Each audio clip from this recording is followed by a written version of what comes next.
4041, part of the Scripps News Group. Transportation Secretary Sean Duffy expected to host a press conference Tuesday to announce formal action that the federal government will take against 3 states for failing to enforce English language proficiency tests for commercial vehicle drivers. That's after a truck driver killed 3 people after allegedly making an illegal U-turn on a Florida turnpike. Washington, California, and New Mexico are being investigated for their roles in allowing the truck driver to operate.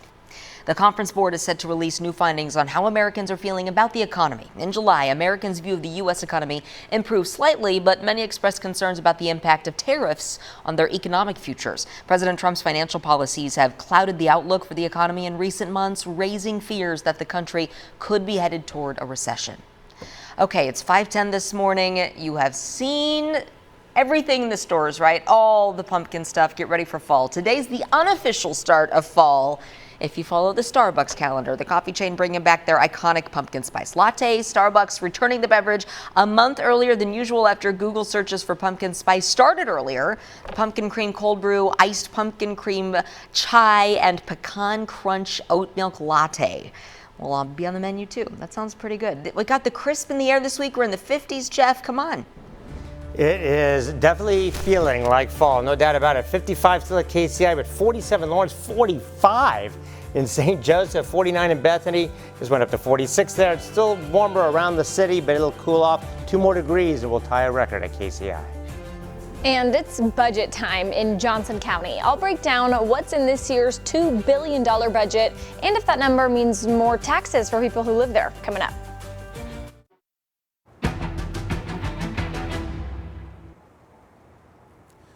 Good morning, I'm Taylor Hemness here in Kansas City, Kansas this morning. We are following the scene of a situation in which a police officer from KCK was hit by a suspect's car this morning. That officer is in life-threatening condition this morning after those injuries at a local hospital. I'm going to step out just so you can see the scene down this direction where that happened. This happened over the course of a couple of hours this morning. It started just after midnight this morning with a shots fired call near KCK Community College campus. And then because of a chase after officers found the suspect near the campus, it wound around a little bit, then ended up not far from where we're standing. And the way it ended with that chase, an officer tried to put out stop sticks to blow out the tires of that suspect's vehicle and to end the chase. That suspect veered away from the stop sticks, and what the chief said this morning was intentionally hit the police officer. That officer now has life-threatening injuries in a local hospital. We've not heard that person's name just yet. Now, obviously, if you're familiar with KCK at all, you know there is a close working relationship between the KCK Police Department and the Wyandotte County Sheriff's Office, and it was just a month ago, actually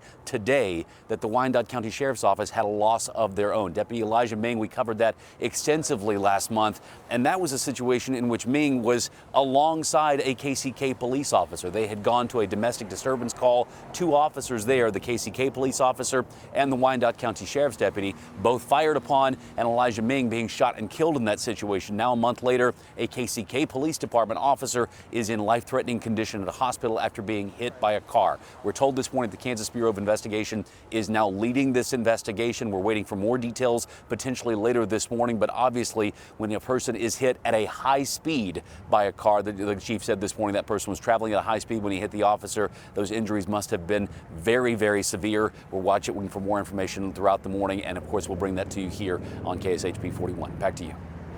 And Taylor, that police chief saying the officer was running to get out of the way at one point. We'll keep track of those injuries and any update we get on them on our crews on the scene. Taylor, thank you very much. All right, let's get to Jeff with your forecast. Here's your latest Kansas City forecast from meteorologist Jeff Penner. Thanks, Lindsay. Thanks, Taylor. Outside right now, it is mostly clear outside, and it is 55 degrees. Still waiting for it to drop a couple more degrees to get to that record. I think it will, with a clear sky and a light wind. And for today, we're going to have some nice weather, 75 to 80 here with thunderstorms down to the southwest. Tomorrow, that zone of thunderstorms tries to shift far closer to us, but still, I think mainly just south and west of us. So I think we'll have some decent weather. 90s down in Texas and Oklahoma. And on Thursday, that zone starts to shift down to the south with thunders from southeast Kansas and Arkansas. We may get clipped by a little bit of rain here, but we should so be a little cooler with more clouds on Thursday and a little bit better chance of rain, but the heaviest just southwest of here. And then on Friday, that continues to move south with thunderstorms in Arkansas and into Oklahoma. So if you're headed down there for Labor Day weekend, keep that in mind.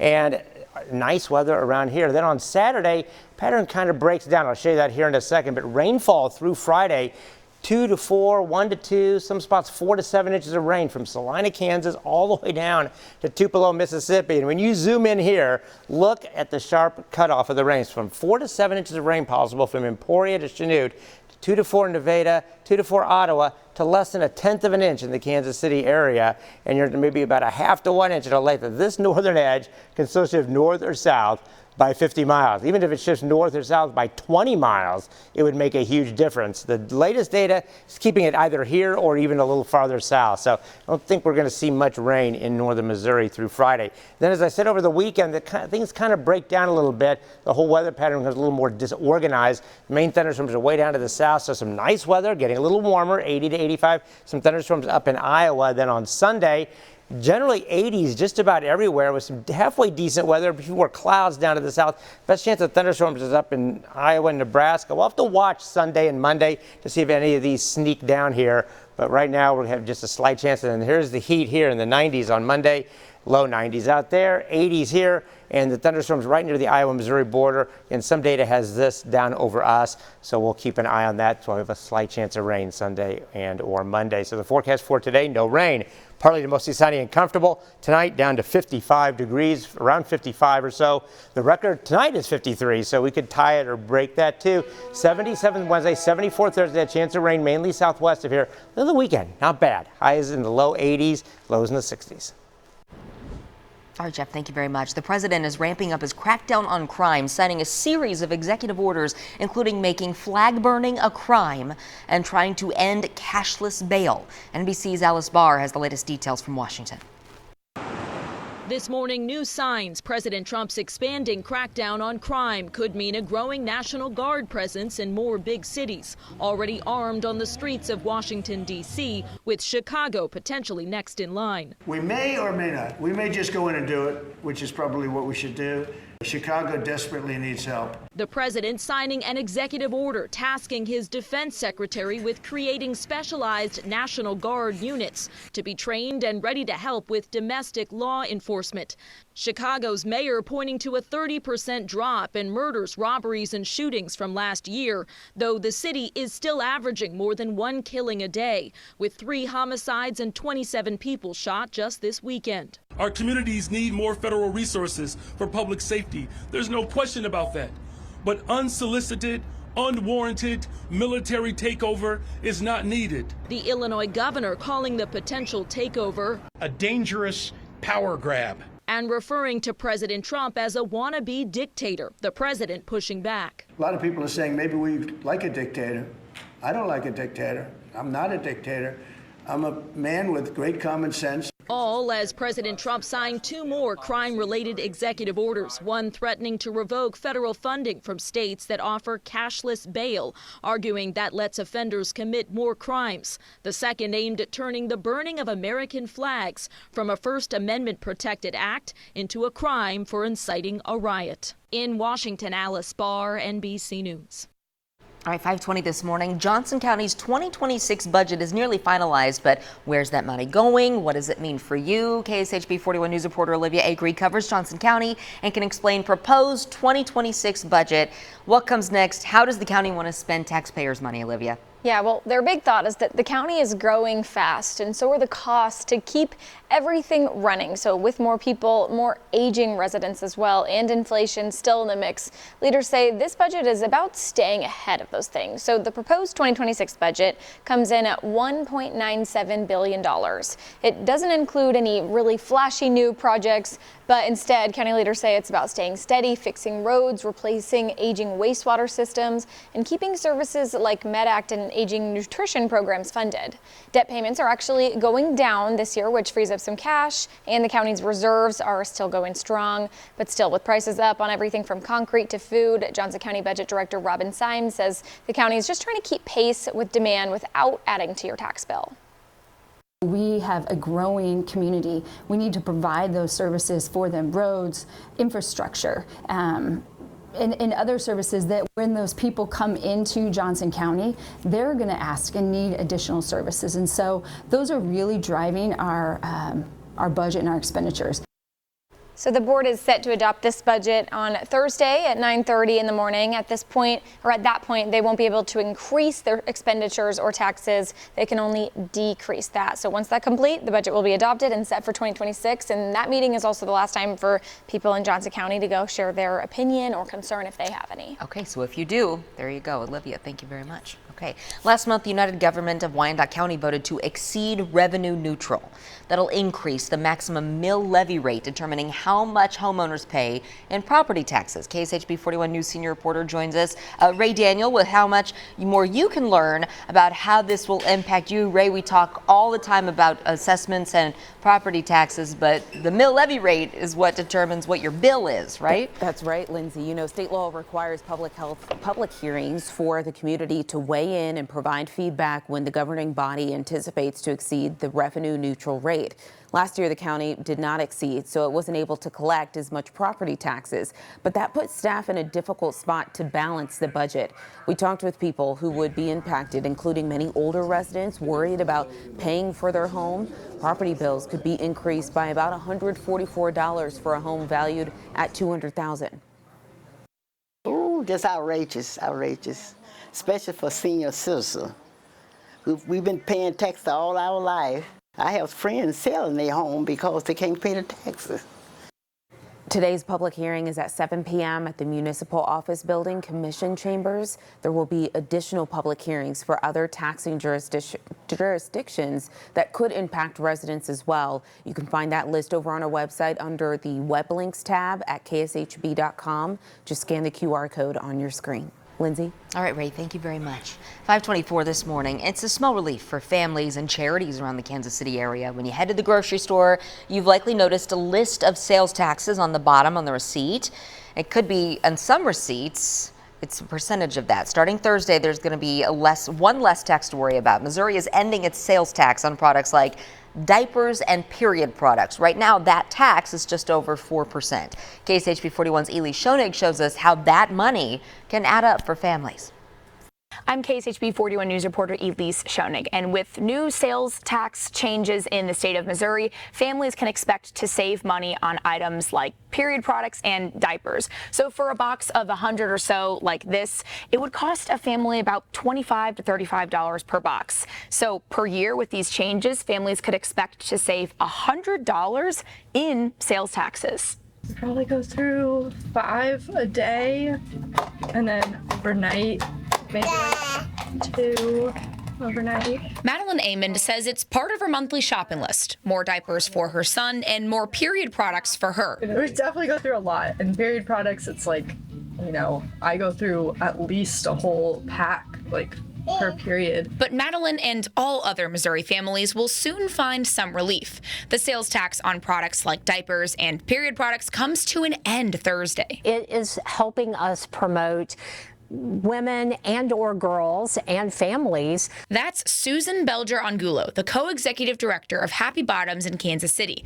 She says this move is a win for families, women and girls. If they are able to afford diapers and they're able to take those diapers to daycare, then families are being able to go to work. Diapers and period products are currently taxed at 4.225%, and that's not including whatever your city or county taxes are or what people face when they can't afford those products. Think about our young women who might not have period products.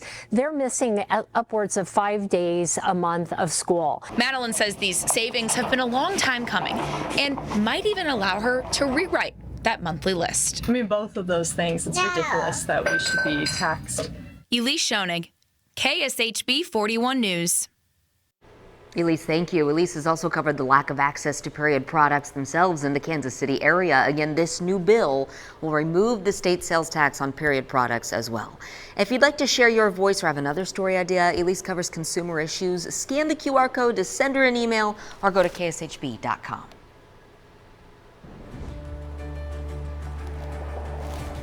This morning, we are live in Kansas City, Kansas. A KCKPD officer is in the hospital with life-threatening injuries. What led up to that? That's what we know coming up. Back to that breaking news this morning. A Kansas City, Kansas police officer in serious condition after an incident involving a chase. Let's get my co-anchor Taylor Hemnes live this morning near State and College. We can see the police presence still behind you. What else do we know this morning, Taylor?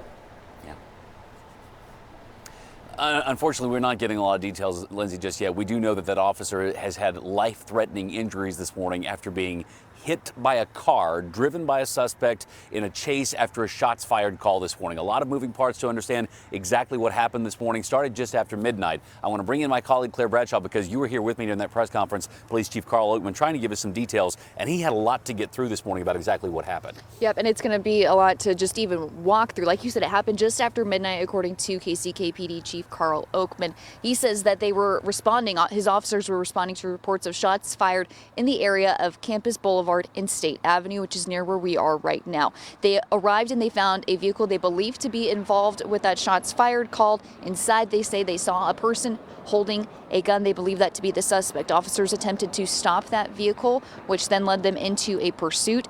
That is when Chief Carl Oakman says an officer laid out stop sticks in an attempt to stop that car here on State, but the suspect swerved and struck the officer. Now, Chief Carl Oakman says he believes that was intentional.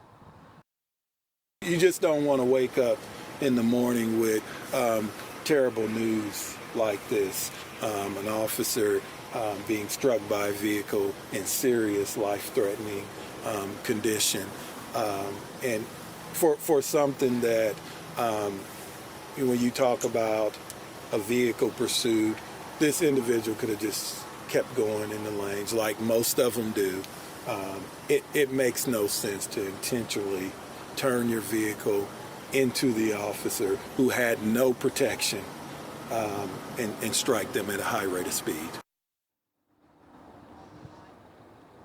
Now, Carl Oakman says that after the officer was struck, that suspect continued on. The pursuit ended in a crash near around 64th, 65th, and they were taken into custody there. KBI is going to be the agency leading this investigation. All right, Claire Bradshaw live with me this morning. Claire, thank you very much. I want to get to my colleague Grant Stevens, who I believe is closer to that scene that we're looking at this morning. Grant was here with us for that press conference as well, and then moved to get closer to where this actually happened. And Grant, over the last half hour or so, after we had that conversation with Chief Oakman, you've been looking into stop sticks specifically. I think most people can kind of imagine what that might look like, but the actual putting this out situation, that operation can be a little bit complicated, but not always a dangerous thing. Walk us through what you found here, Grant.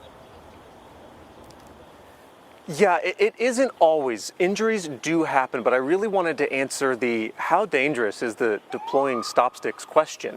And I looked up a couple different places to try and answer that question. I found stats from the National Police Foundation and the National Law Enforcement Officers Memorial Fund. And what I found is that severe injuries using stop sticks are actually pretty rare, but they do happen. Remember, officers have to get very close to an oncoming vehicle in order to deploy those stop sticks.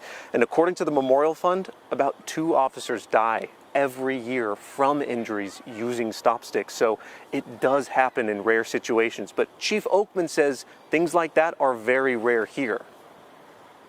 We deploy stop sticks hundreds of times a year. And this doesn't happen. This was done intentionally. Yeah, there is an increased risk when using them, but remember, the whole point of using stop sticks in the first place is to prevent that chase, that dangerous chase, from going any further. So they are used for a useful reason, as we saw this morning in a tragic way. All right, Grant Stevens here live with me at the scene this morning as we continue to try and learn more information about all the pieces that go into this puzzle. But the most important piece is what we know about this officer, a male officer. We don't know his age. We don't know how long he's been with the KCK Police Department. We do know this morning that he's in the hospital with what are being called life-threatening injuries after being hit by a suspect's vehicle at a high rate of speed. We're hoping to learn more information. Chief Oakman referenced another press conference potentially happening later this morning, maybe around 10 o'clock. Until then, we wait to find out more information about the status of this officer. Lindsay, back to you. All right, Taylor, thank you very much. We'll keep on top of that, and any developments will be on our website, kshb.com, as well. 5:34 this morning. I want to check on our forecast because if we step outside, it doesn't feel like August. It feels very nice. Yes, it feels like early fall, Yeah. and temperatures are in the low 50s. Some spots are in the 40s right now. Really? Yes. Let's take a look outside. Right now it is clear out there, and it allows this temperature to drop. It is 46 in St. Joseph, 49 in Milan, and 49 in Bethany, 47 in Lawrence, 49 in Richmond. Still around the city, I think it's the heat island effect, still keeping it a little warmer. 55 KCI to 57 Olathe, 54 in Lee Summit. There's 49 in Warrensburg, 48 in Clinton, Missouri. And this unseasonably cool air mass is planted over much of the central and part of the United States all the way into the Midwest. Still 77 in Dallas. That's a summertime low. Thunderstorms between here and there. And we've been in a weather pattern here the last couple of days where we've had a lot of thunderstorms go to our west. We've had clouds off and on. Now we're in a situation where the unseasonably